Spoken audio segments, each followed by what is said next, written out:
زور سے بولیے اللہ. اطاعت کا قبلہ رسول اللہ، نماز کا قبلہ بیت اللہ، دعا کا قبلہ عرش اللہ. الحمد للہ رب العالمین والصلاة والسلام على سید المرسلین وعلى آلہ واصحابہ اجمعین. یا اللہ ہمارے گناہوں کو معاف فرما دیجیے. یا اللہ ہماری جملہ سیئات کو حسنات سے مبدل فرما دیجیے. یا اللہ ہم سب کے قلوب کو اپنے نور سے منور فرما دیجیے. یا اللہ ہم سب کے نفوس کا تزکیہ اور ہم سب کی روحوں کا تصفیہ فرما دیجیے. یا اللہ ہمارے ظاہر کو اور ہمارے باطن کو پاک اور صاف کر دیجیے. یا اللہ ہم سب کو اپنے محبوب اور مقبول بندوں میں داخل اور شامل فرما دیجیے. یا اللہ ہم سب سے راضی ہو جائے. یا اللہ ہم اس قابل تو نہیں کہ آپ ہم سے راضی ہوں. رواں رواں گناہوں میں ڈوبا ہوا ہے. نظر اٹھتی ہے تو گناہ سرزد ہو جاتا ہے. کان کے پردوں سے کچھ الفاظ ٹکراتے ہیں تو گناہ وجود میں آ جاتا ہے. دل اور دماغ کے پردوں پر کچھ خیالات نمودار ہوتے ہیں تو گناہ میں لت پت ہوگا. ہاتھوں میں پیروں میں کوئی حرکت ہوتی ہے تو گناہ کے ساتھ.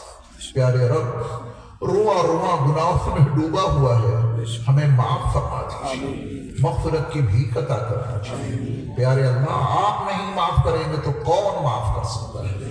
ہم نے آپ کی شان قرآن میں پڑھی ہے وَمَن يَغْفِرُ الذُّنُوبَ إِلَّا اللَّهُ. پیارے اللہ ہمارے سارے گناہوں کو معاف فرما دیجیے. دن کے اجالوں میں، رات کی تاریکیوں میں، خلوتوں میں، جلوتوں میں، جانے میں انجانے میں جتنے بھی گناہ سرزد ہوئے ہیں پیارے اللہ اپنے کرم سے ہمارے سارے گناہوں کو معاف کر دیجیے اور ہم سب سے راضی ہو جائیں. یا اللہ ہم سب مغفرت کے بھکاری ہیں، ہم سب کو مغفرت کی بھیک عطا کر دیجیے. یا اللہ دارالعلوم بلال پور کے اس عظیم اجلاس کو اپنی بارگاہ میں قبول فرما دیجیے. ہمارے بڑوں نے جو باتیں بتائی ہیں یا اللہ ہم سب کو ان پہ عمل کی توفیق عطا فرمائیے. یا اللہ اس ادارے کی تمام ضروریات غیب سے پوری فرما دیجیے. یا اللہ اس ادارے کی پوری حفاظت فرمائیے. یہاں کے محتمم صاحب، یہاں کے اساتذہ، یہاں کے طلبہ اور طالبات، یہاں کا پورا عملہ اور یہاں کی جملہ معاونین کی جان مال عزت آبرو کی حفاظت فرما دیجیے. یا اللہ ہم سب کو اخلاص کے ساتھ کام کرنے کی توفیق عطا فرمائیے. میرے مولا ہم سب کو ایمان پر خاتمہ نصیب فرمائیے. قبر کے تمام سوالوں کا جواب ہم سب کے لیے آسان فرما دیجیے. یا اللہ میدان محشر کی وحشتناکیوں سے ہم سب کو محفوظ رکھیے. یا اللہ اپنے عرش کا سایہ ہم سب کو عطا کیجیے. یا الہی اپنے محبوب نبی صلی اللہ علیہ وسلم کی زیارت اور آپ علیہ السلام کی شفاعت سے ہم سب کو مالا مال کرنا چاہیے. یا الہی اپنے محبوب نبی صلی اللہ علیہ وسلم کے نورانی ہاتھوں سے ہم سب کو جامع کوثر عطا فرمائیے. یا اللہ حرمین شریفین مسجد اقصی کی حفاظت فرمائیے اور تمام مساجد، تمام مدارس، تمام مراکز اسلامیہ اور تمام خانقاہوں کی حفاظت فرمائیے. یا اللہ جو احباب جس لائن سے بھی آپ کے دین کی خدمت میں مصروف عمل ہیں یا اللہ سب کی خدمات کو اپنی بارگاہ میں قبول فرمائیے. یا اللہ جو بیمار ہیں ان کو شفا عطا فرمائیے. جو پریشان حال ہیں ان کی پریشانیوں کو دور فرمائیے. جو مقروض ہیں ان کے قرضوں کی ادائیگی کے لیے تمام اسباب غیب سے مہیا فرما دیجیے. یا اللہ جن احباب نے ہم سے دعاؤں کے لیے کہا ہے یا لکھا ہے یا ان کا ہم پر حق ہے یا وہ ہم سے توقع رکھتے ہیں میرے مولا ان کی تمام جائز مرادوں کو غیب سے پورا فرما دیجیے. یا اللہ ہمیں تو مانگنا بھی نہیں آتا ہے اور آپ کی بارگاہ میں الفاظ کے استعمال کا طریقہ اور سلیقہ بھی تو نہیں آتا، مگر پیارے اللہ آپ تو عالم الغیوب والشہادہ ہیں. کائنات کے ذرے ذرے سے آپ واقف ہیں. یا اللہ آپ ہماری حاجات کو، ہماری ضروریات کو ہم سے زیادہ جاننے والے ہیں. پیارے اللہ ہماری تمام دینی دنیاوی حاجات کو غیب سے پورا فرما دیجیے. یا اللہ جو کچھ مانگا ہے وہ بھی عطا فرمائیے، جو مانگنا چاہیے تھا اور نہیں مانگ سکے وہ بھی اپنے کرم سے ہم سب کو مرحمت فرما دیجیے. یا اللہ ہماری تمام دعاؤں کو محض اپنے فضل و کرم سے اپنے محبوب نبی صلی اللہ علیہ وسلم کے صدقے و فعل میں قبول و منظور فرما دیجیے. وصلی اللہ تعالی علی خیر خلقہ محمد وآلہ واصحابہ وازواجہ وذریاتہ وآل بیتہ اجمعین برحمتک یا ارحم الراحمین. السلام علیکم ورحمۃ اللہ وبرکاتہ.